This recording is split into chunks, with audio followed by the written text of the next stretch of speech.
Salam, peace be upon you.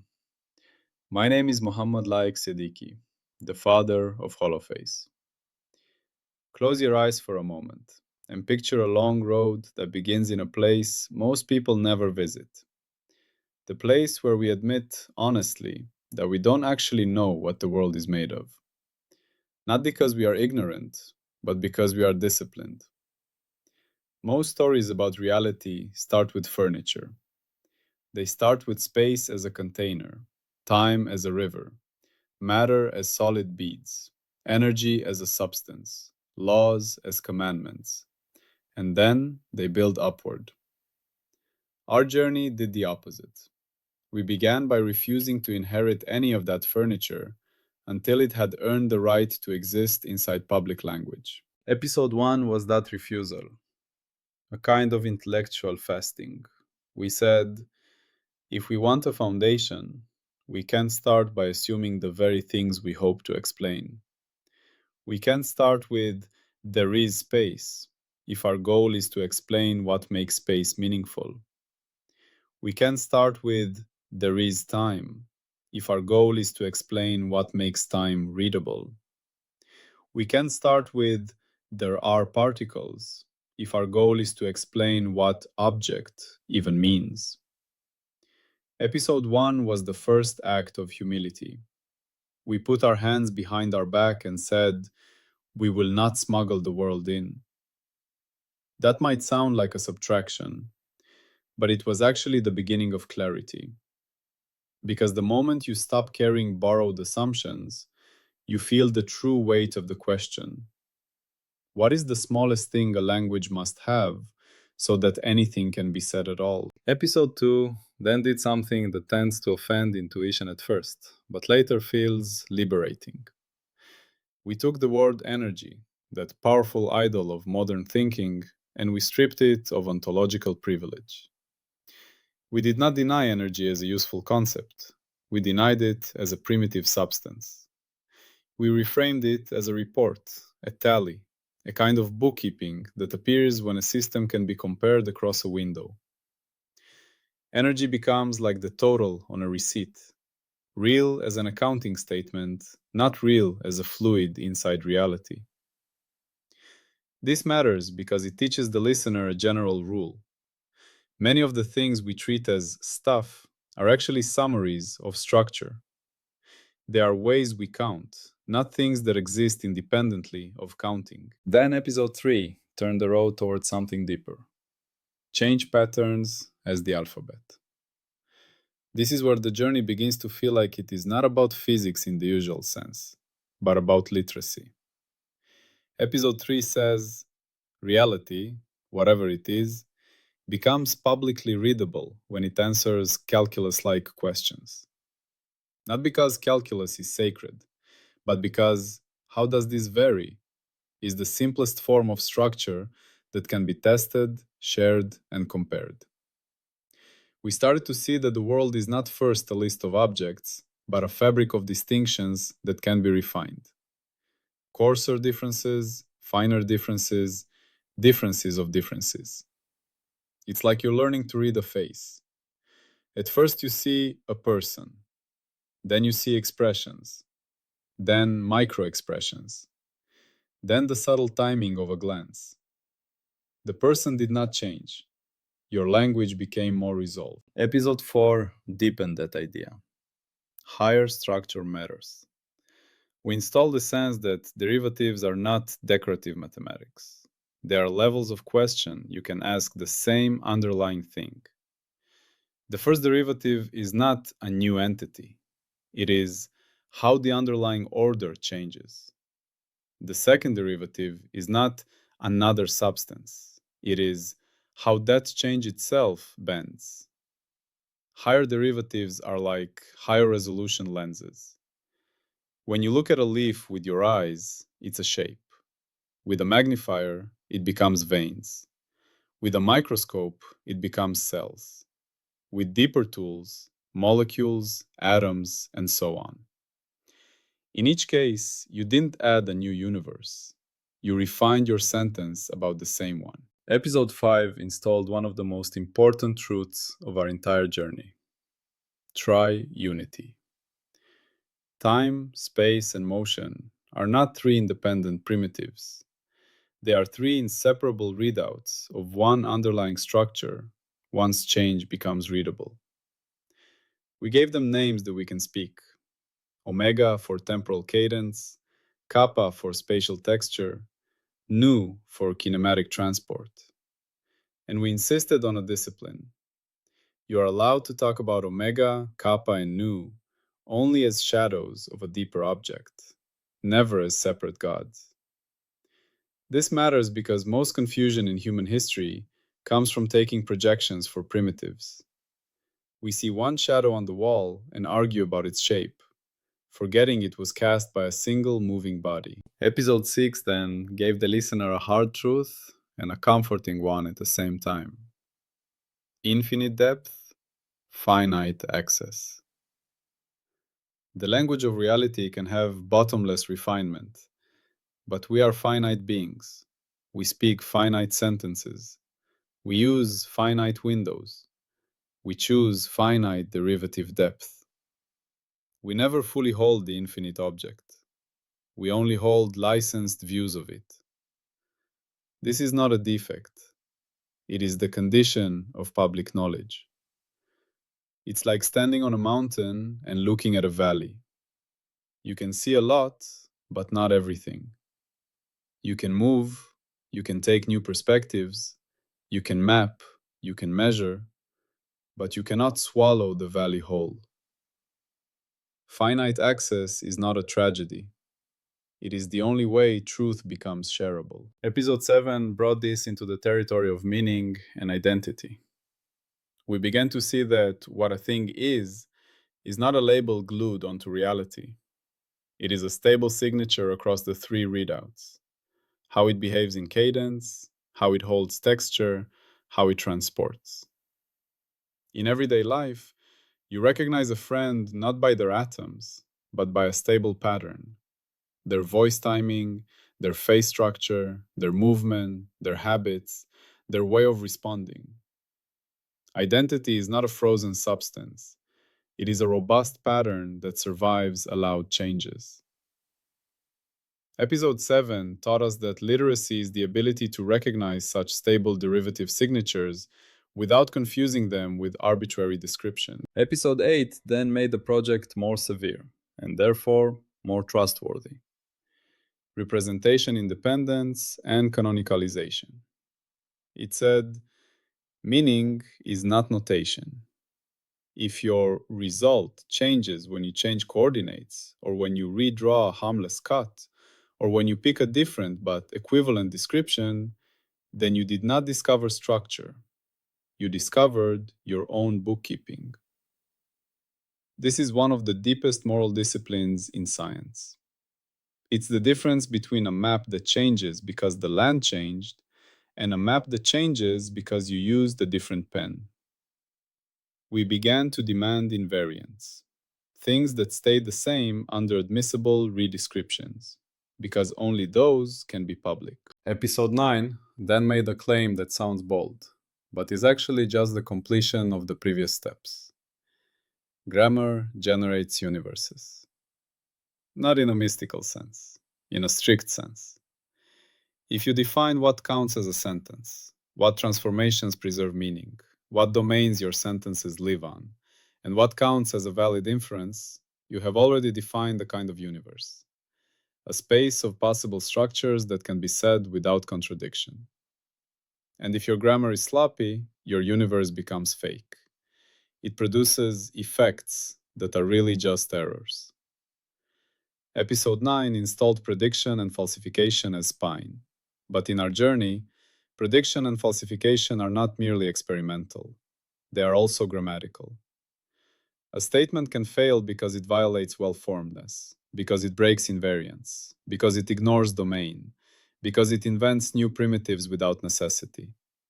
Grammar itself can be audited. Episode 10 then reminded us that this is not a game. If you build a language that will later touch engineering and control, you need safety and honesty. You need the kind of discipline that prevents you from mistaking your own imagination for the world. This episode brought a sober tone. When you speak about reality, and especially when you speak about interventions, your language must carry responsibility. It must expose its assumptions, not hide them. It must declare where it works, not pretend it works everywhere. Episode 11 went even further. Meta grammar. Rules about rules. This is where the journey becomes not only scientific and philosophical, but deeply intelligent. Because intelligence is not only the ability to produce answers, it is the ability to police the conditions under which answers count. Episode 11 installed the epistemic firewall, a set of gates that stop drift.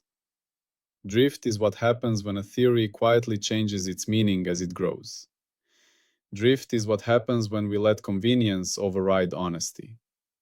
The firewall says, no, every time we speak, we pass through gates. Is the sentence well formed? Is it invariant under allowed redescriptions? Is its domain declared? And if someone proposes a new primitive, have they proven it cannot be encoded in what we already have? These gates are not bureaucratic obstacles. They are the immune system of public truth. Episode 12 then wove the great weave. It showed the listener that all these episodes were not scattered insights, but a single tapestry. We begin with comparability, then windows, then the first derivative word, then triunity, then higher refinement, then topology, then stable objects, then tallies like energy, then meaning, then firewall. It was like stepping back from a carpet you have been weaving thread by thread and suddenly seeing the pattern. And then we arrived at episode 13a, the silent ground, which is the moment the journey becomes almost paradoxically simple. We installed undifferentiated phi, not as a substance, not as a force, not as a field living inside spacetime, but as the permission layer that makes any distinction possible. The listener must feel this. Before you can say, this is different from that, there must be a rule that allows difference to be meaningful. Before you can say it exists, there must be a distinction between is and is not. Before you can measure, there must be comparability. Phi is that permission, cyclic order, the minimal structure that makes before and after, near and far, same and different, even speakable. Episode 13a also did something morally important. It removed absolutism. It told us that absolute phase is not public. If you shift phi by a constant, the world should not change. If your claim changes under that shift, your claim was not about the world, it was about your chosen origin. That is why the silent ground is silent. It refuses to speak in the way humans like to speak, with absolute labels. It speaks only in what survives the shift. It is not mysticism, it is the opposite. It is the strictest form of public meaning. But episode 13a alone is not enough, because permission without grammar is like having the ability to make sounds but not having a language. That is why episode 13b exists. Episode 13b is the reveal of the pure phi language, the alphabet and the rules that we will not break later when we begin to talk about differentiation and dynamics. If 13a is the ground, 13b is the set of building regulations. If 13a says you may build, 13b says here is what counts as a legal brick, a legal beam, a legal connection. In episode 13b, we froze the vocabulary. We allowed only a small set of tokens. Phi as a mapping into a circle, local lifts when we need calculus, the first derivative object A as the derivative of that lifted phase, finite jets as finite derivative depth, excise domains where those derivatives are lawful, and global topological tokens like winding and loop memory and defect charges. We forbade importing a metric, a connection, a volume form, or a causal structure as primitives. Not because those things are useless, but because they are not allowed at the language level. They must later emerge as readable structures or else be admitted as new primitives with full proof, and that is a very high bar. We also install the honesty of patching. The circle does not lift globally in general, so calculus is local. There is not a weakness, it is realism. In everyday life, you also speak locally. When you describe a city, you use neighborhoods. When you describe a person, you use context. Global claims are rare and require strict justification. Episode 13b taught us how to handle local lifts without lying. You must declare your branch cuts, and you must show that true invariants do not depend on where you place them. That is like writing a book in chapters and promising that the meaning of the story does not change if you choose a different page break. Then we introduce the first derivative word, A, the differential of the lifted phase. This is the first public object of change. Not energy, not force, not particle, but change itself in its cleanest form. And from A, the tri-unity readouts can be obtained: cadence, texture, transport. But again, with discipline. Omega, kappa, nu are readouts, not primitives. Every time you speak about one, you must remember the others are present, because A is one object casting three shadows. Episode 13b then moved from local grammar to global grammar to topology. It showed how discreteness can arise in a continuous world, not by inserting integers, but by closure. When you traverse a loop in a defect-free domain and return, the phase memory forces an integer winding. This is like walking around a mountain and returning to your start. You might have rotated your body an integer number of full turns without intending to. The integer comes from returning, not from you deciding to count. That is the birth of quantization as a language fact. Then defects entered as abstractions, not as imported entities. A defect is where the smooth story fails, where the lift cannot be extended smoothly, where jets break. Defects anchor discrete charges because they prevent loops from unwinding. This is like tying knots in a rope. The rope is continuous, but the knot number is discrete because you cannot untie it without crossing a forbidden move. That is topology teaching honesty. Some differences cannot be erased by smooth redescription. Then we faced degeneracy, the places where the derivative readouts collapse, where the cadence vanishes, where texture flattens, where rank drops. We learned not to call these failures. We learned to call them typed regimes. The language must know when an operator becomes illegal, when you are dividing by something that can be zero, when you are normalizing a vector that may vanish, when you are using a direction of steepest descent on a plateau. Degeneracy is the world telling you, switch grammar. Then came operator domain guards, the discipline that prevents fake universes. Any operation that is not defined everywhere must declare its guard conditions. Operator plus guard plus domain is one unit. This is not optional. It is the difference between an honest mechanic and a salesman. In science, in engineering, in medicine, and in personal life, disasters come from hidden guards. This drug works. Guard. In this dosage, for this condition, for this body. This policy will help. Guard. Under these economic conditions, with these social responses. This equation applies. Guard. In this domain, under these assumptions. Episode 13b turned that moral lesson into grammar. Then we compressed the language with invariant bases. We learned that reality becomes readable not when we list everything, but when we find the minimal set of invariants from which all admissible observables in a domain can be expressed. This is how intelligence works. It finds levers. It does not carry every rock. It learns the few patterns that generate the many. A good basis does not add ontology. It reduces redundancy. And then, finally, we sealed it with completeness. This is the end of the beginning. The claim is not that we can predict everything, or that we can explain meaning, or that we can govern knowledge, or that we can tell the story of cosmogenesis. Those are later. The claim is narrower and therefore stronger. If a structure is publicly distinguishable at the structural level, then it must be spellable using this vocabulary. Locally, as finite jet sentences on honest domains. Globally, as loop memory tokens like winding, holonomy, and defect charges. And as lawful relations binding local jets to global topology.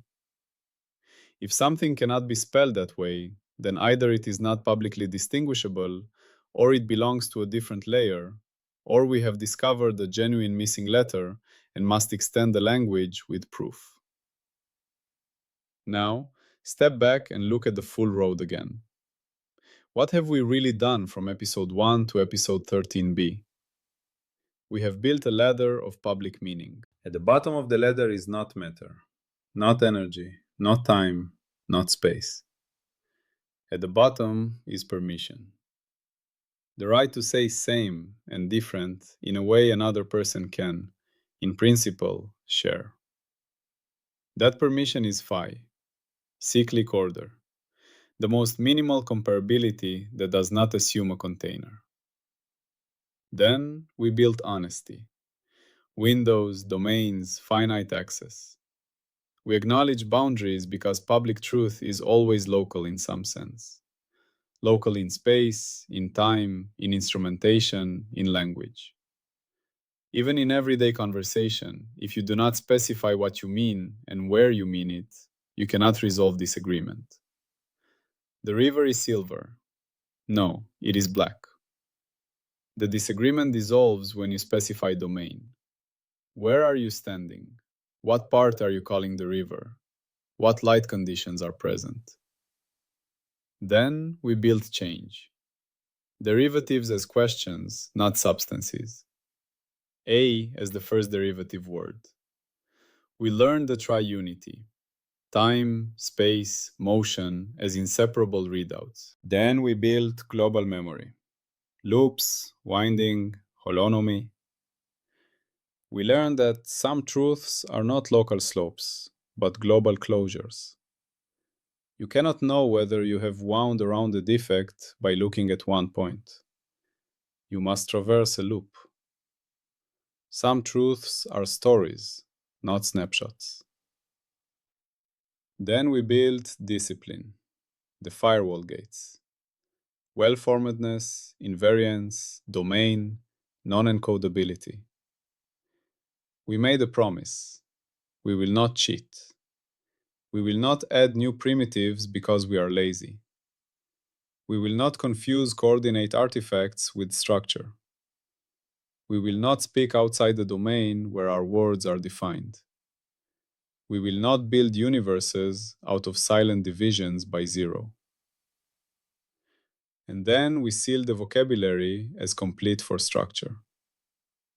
If you want one dazzling picture of this journey, here is one you can carry. Imagine we are trying to write the first honest language that could be spoken by any intelligent beings anywhere. Not because they share our culture, but because they share the need for public meaning. They would have to begin with comparability. They would have to begin with a token like phi, because without it, they cannot even define what it means for two observations to be the same or different. They would have to develop local calculus, honestly, because global lifting is not always possible in a cyclic world.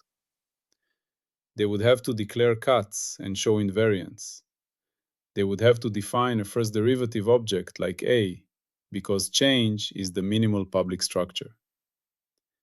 They would discover that time-like and space-like and motion-like aspects are inseparable readouts of that change.